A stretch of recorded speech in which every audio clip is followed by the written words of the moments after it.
Now, Patreons, let's talk about it. Let's talk about things that you don't even hear about. It's things that probably went right under your nose and you didn't even really grasp it. ESPN. Da-da-da, da-da-da. The worldwide leader in sports.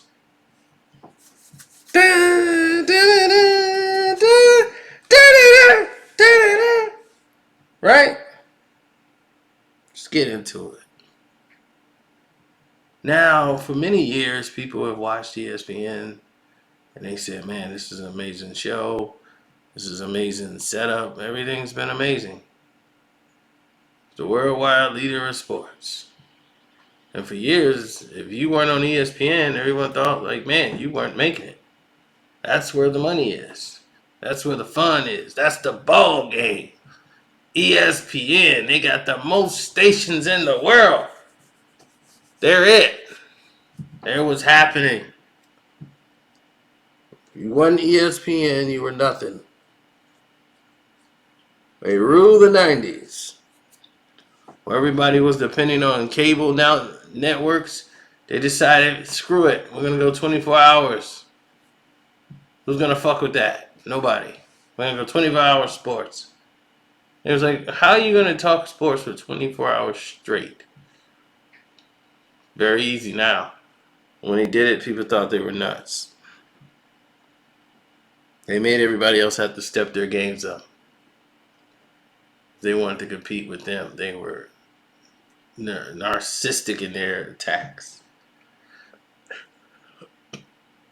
But while everybody was preaching equality and over the years and things started to change to this Me Too movement, ESPN wasn't the company that people really thought it was. It had a lot of problems with personnel and people who worked for them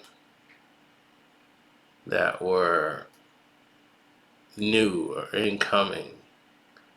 In the Connecticut-based office, women who worked there were petrified on getting pregnant. Because if they were, they had a definite effect on their careers.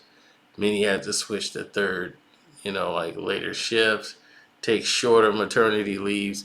One anchor actually had a miscarriage because she didn't want to blow her show.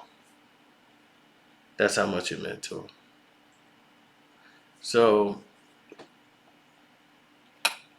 ESPN has been always lying to you about equality, about being fair. They're misogynistic, they're racist, and they don't care. So you have three bad factors that are not helping your cause if you're ESPN. Should we forget that they hired the president of basketball operations? Or not the president of basketball operations, but the president, period, of sports and everything and entertainment values and all that stuff to be John Skipper. John came in, everybody liked John. They said, oh, John Skipper's going to be great. Oh boy, he was skipping, all right. He was skipping out there in the middle of the night to go grab some blow. So John Skipper, after the Disney Fox deal goes through, all of a sudden, okay, that deal goes through for billions. He turns around and has the biggest drug habit in history, just overnight. Many people thought it was a conspiracy against the person, but if he was being shook down, it's because he was involved deep into the drug game.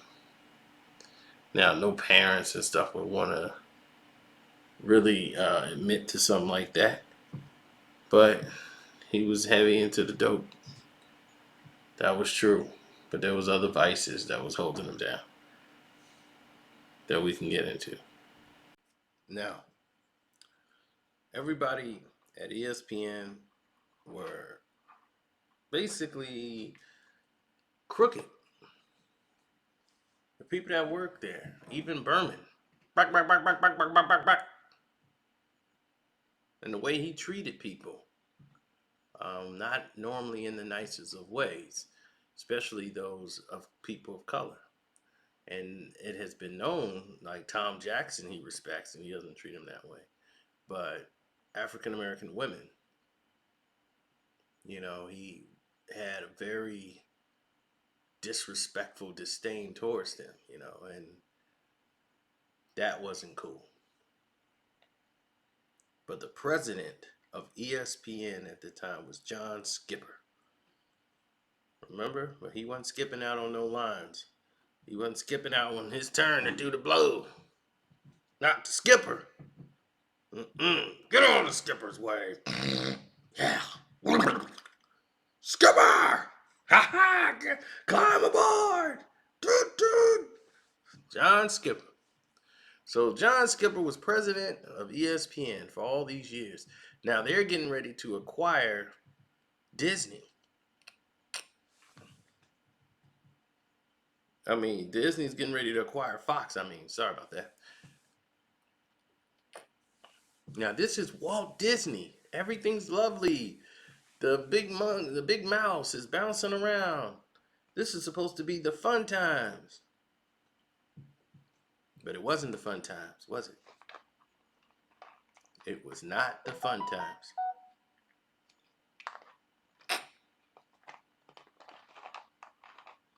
You know what it was?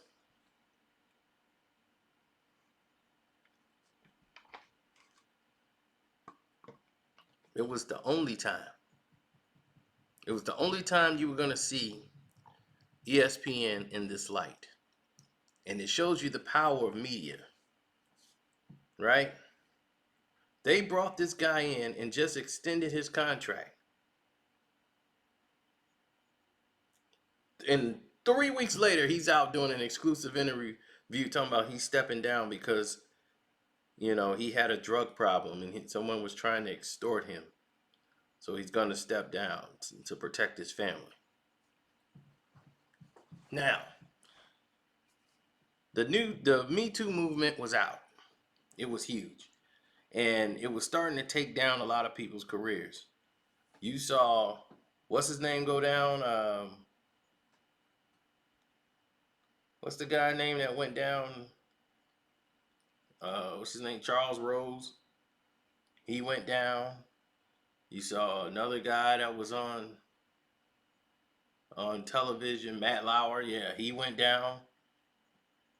So all of these guys are falling by the wayside.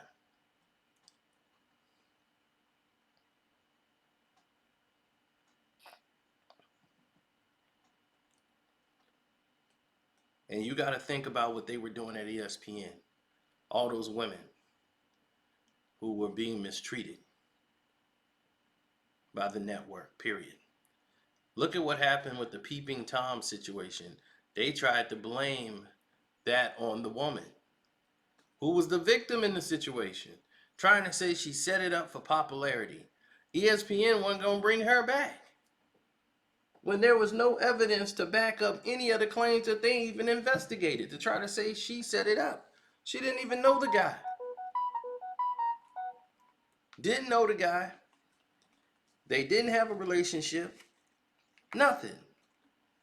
And did they apologize to her? No. They treated her as if, yeah, she had something to do with it. I don't care what the evidence said. So she left. But she came back after she got her money. Now they realize, okay, she really didn't do this. But because she was a woman, she had to go through that scrutiny. Had this been one of the boys, oh, they would have ponied up and got behind him. So Skipper saying that extortioners, like it was a group, threatened him. And he understood immediately that that threat put him and his family at risk. And the exposure would put my professional life at risk as well. I foreclosed that possibility by disclosing the details to my family. And I told them, And then when I discussed it with Bob Iger, the president of Disney, he and I agreed that I had placed the company in a basically an untenable position, and as a result, I should probably step down. Now,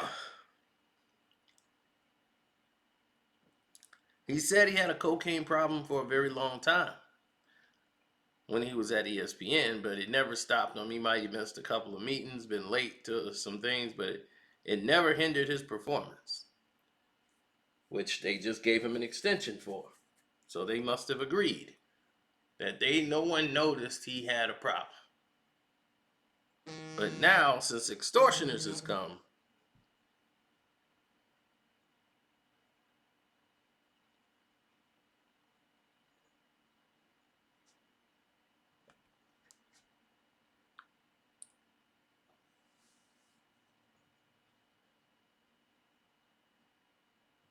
now here's the news.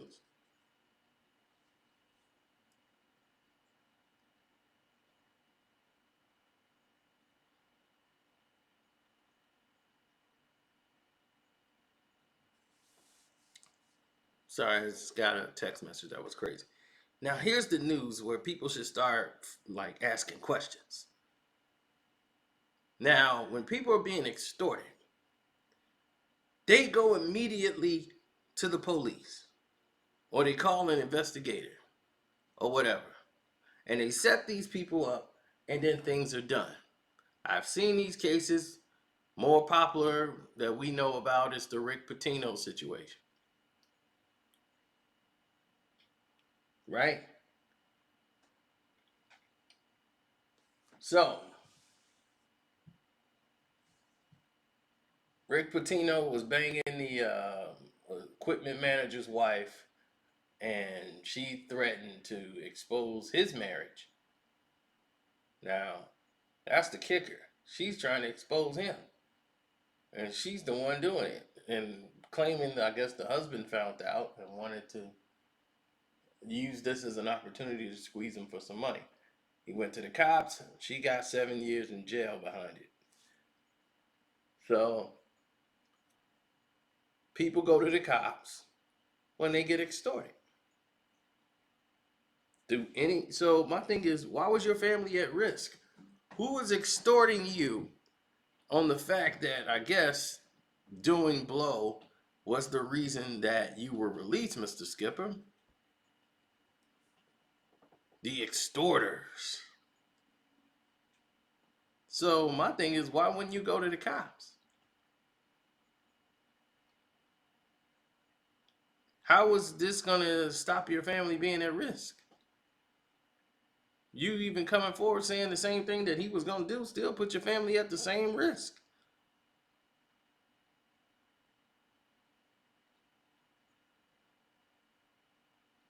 Now you just said in the message he said that he foreclosed that the possibility by disclosing the details to my family. So okay, you disclosed all this information to your family already. Then what risk are you really under? What are you doing? I mean, isn't that the end game? The information come out. It's like somebody be like, I got all the info right here, and it'll destroy you if I put this out. I'm gonna hold it. Next thing you know, it's all over the internet. What what good that's gonna do the guy holding that piece of paper? He got nothing. So I don't know. Were they tied up in a Brooklyn basement or something? What's going on?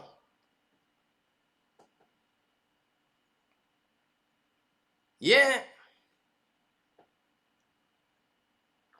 yeah. No one went to the cops.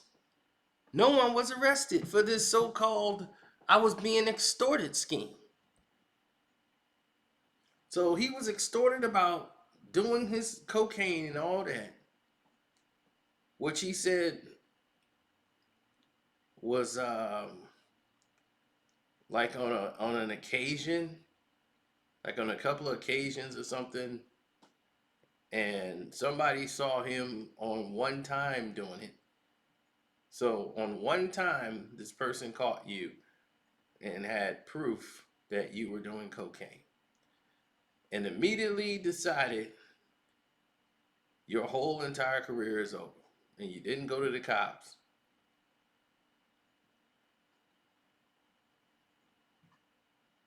So I don't even understand.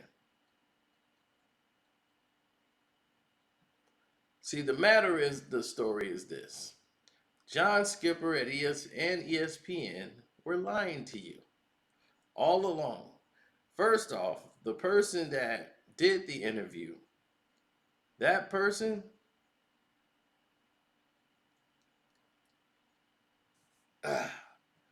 that person was assigned by ESPN, knew exactly what the situation was from the jump. So when the interview was going on, he's basically leading him down there. Okay? The media has been helping former president of ESPN, John Skipper, to cover up this mess that he made and left behind at ESPN. Right? So they covered up all of it.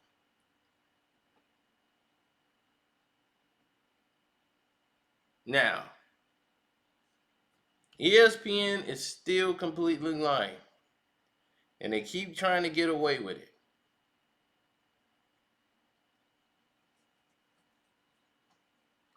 See, Skipper had no plans on resigning he met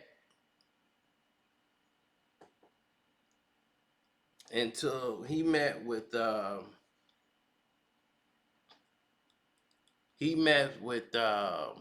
Bob. And the reason he met with Bob is because the Boston Globe was going to release its story on sexual harassment at ESPN. And that's what told everything. And it went into extortion attempt by a woman who claimed Skipper had behaved inappropriately. And this woman used to work at ESPN but was no longer employed there. Now, Skipper, of course, denied this woman was involved in his resignation at all. But what do you expect him to say, right? Let's stick with the drug story. Because if we stay down on this, I had to step down and resign because of what happened with sexual harassment, it's going to be a domino effect at ESPN. So they lied, made up a fake extortion story, and outed his already known coke habit. Known to everyone else, but no one else did. They didn't give a damn if he did coke or not. They gave him a damn promotion.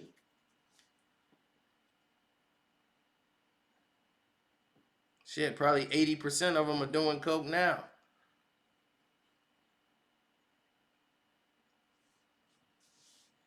Skipper's lying. And the reason why he's lying is because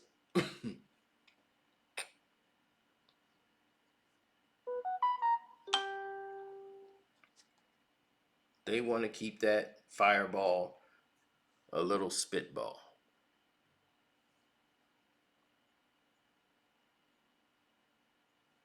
So the interviewer, like I said, was leading him the whole way, saying, is it safe to assume that your substance abuse was cocaine? He starts off with that after he says, well, my substance addiction issue wasn't alcohol. So the interviewer jumps ahead and just says, am I safe to assume that your substance addiction was cocaine? Why wouldn't it be marijuana? Why wouldn't it be anything else? You go right to cocaine. And he says, it'll be safe to assume that. Now, tell me,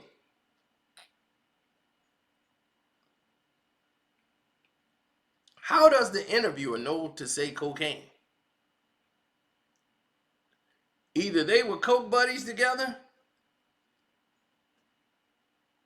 or he already was informed on what was going on. But this is not an interviewer who don't know what's happening or don't know what's here, what's going down. Don't that seem like like, man, okay, you just up and guessed his infliction was cocaine on the first swing? Okay, at least try to make it somewhat believable.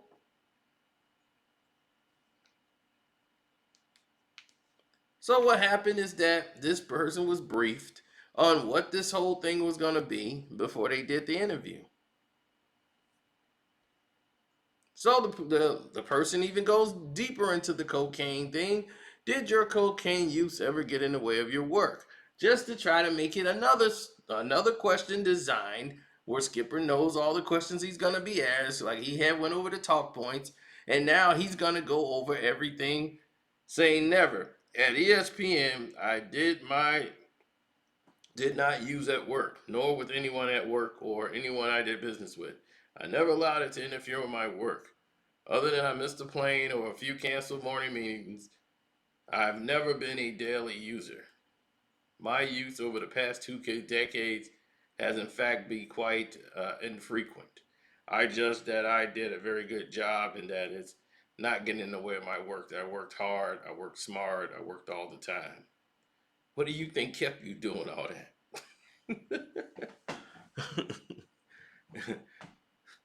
The white girl. Now,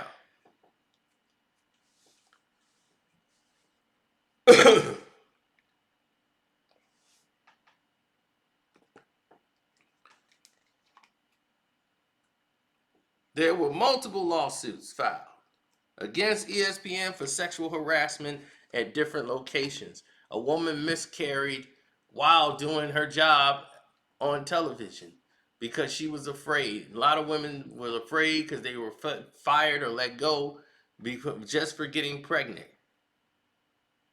It's a male chauvinistic, dominated, narcissistic personality at ESPN working there, and it's still like that today. You see how they do the African Americans that work there. You see how they do everyone who works with their company who are female. So they're gender biased, the whole nine. So let me go over here and take care of this. I just wanted to let you guys know that because ESPN tried to cover all this up and it just tries to act like it never happened. Okay, and John Skipper right now, he's with the zone right now. So he's over there doing coke somewhere. Hopefully the extorters don't come again. I'm out. Oh yeah, it ain't over, mother sucker. Oh, I almost forgot to tell you. Something else, another treat. ESPN settled the lawsuit from the women. I almost forgot to tell you that. Yeah. See, the woman that was in charge of it was Adrienne Lawrence. Okay? And Adrienne Lawrence, they decided to settle this because, see, the Connecticut location was the hotbed for all this corruption and all this sexism and biasness. So when she left ESPN, they were making her life a living hell. So when she sued, because she actually did what she was supposed to do, complained. And they were watching adult content on their computers. Male employees would openly do this and keep scorecards naming female colleagues that they worked with that they were targeting for sex.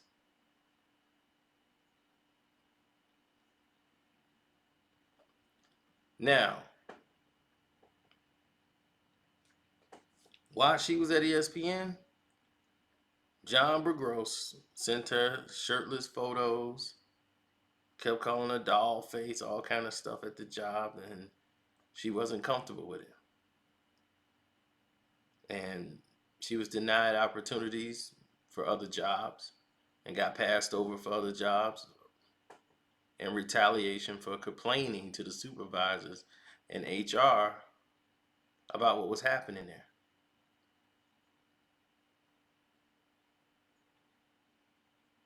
So ESPN had actually told her at talent development that, your contract is not going to be renewed. So when they basically made her leave, she was still going to stay and take the abuse, but she didn't want to lose the job. And then they basically sabotaged her out the door and said they did their investigation, but they didn't find anything that would, you know, you know, find merit into it. So, so it isn't like ESPN didn't know what was going on, and what I just told you was like just a dead issue. No, they had to pay her, so they were guilty. I'm out.